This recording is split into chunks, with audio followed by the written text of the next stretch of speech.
This is Hannibal here, coming at you with a daily wrestling news update. Chris Jericho, a lot of people have been wondering, where has he been? Is he going to be the guy in the crate? Why wasn't he at Royal Rumble? Why wasn't he at the first Raw of the year?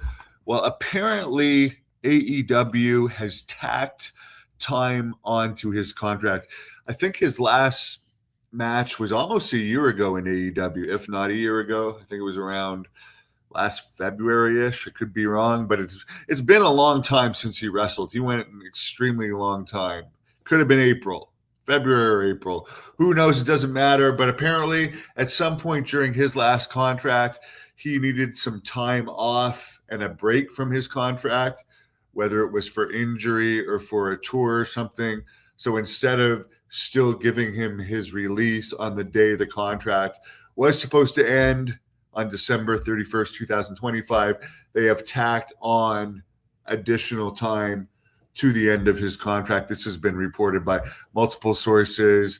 Dave Meltzer says that he asked his contracts within AEW, which of course he's best friends with people that run AEW, and they have not denied that is true. So his view of it is that it's most likely true. Jericho has not appeared yet in WWE for the reason AEW is just holding him for extra time on his contract.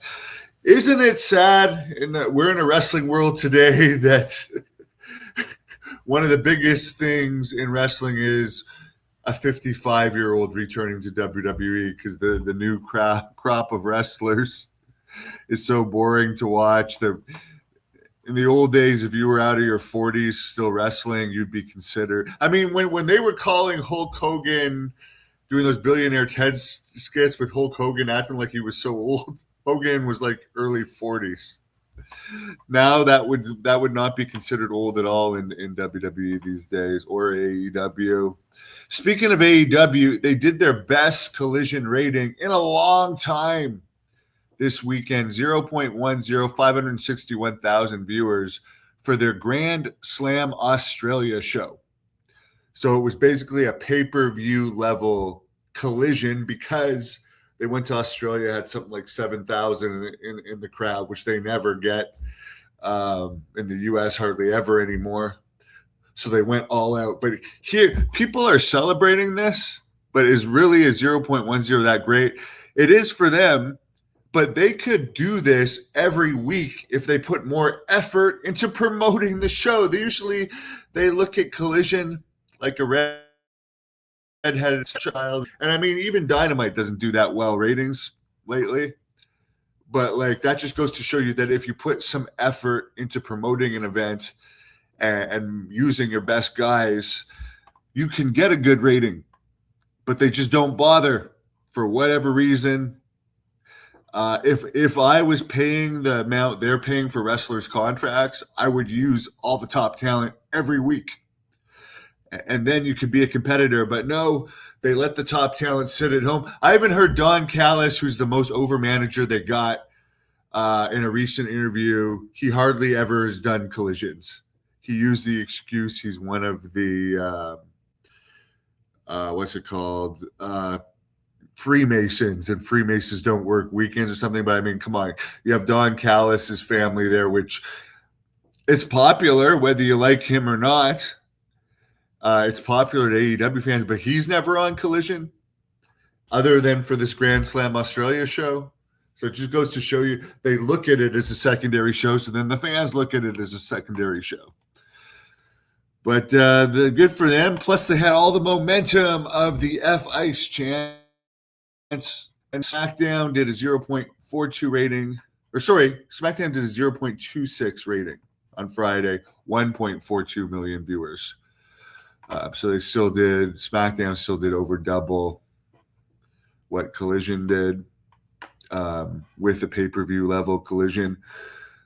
Apparently, Bad Bunny, I don't know much about Bad Bunny. He's a WWE wrestler, but Sean Strickland from the UFC is getting some heat for saying Bad Bunny, quote unquote, gaying it up at the Super Bowl. He was basically doing a promo saying that the having Bad Bunny involved is ruining the sport of football. And of course, I did a update on it last night. Logan Paul wants to fight Bad Bunny at WrestleMania this year, saying that would be the greatest match of all time. Yes, Bad Bunny, who's had 3 or 4 matches against Logan Paul, who had 31 or 32 matches, career total. Yeah, that'll be really the greatest match of all time. Ah!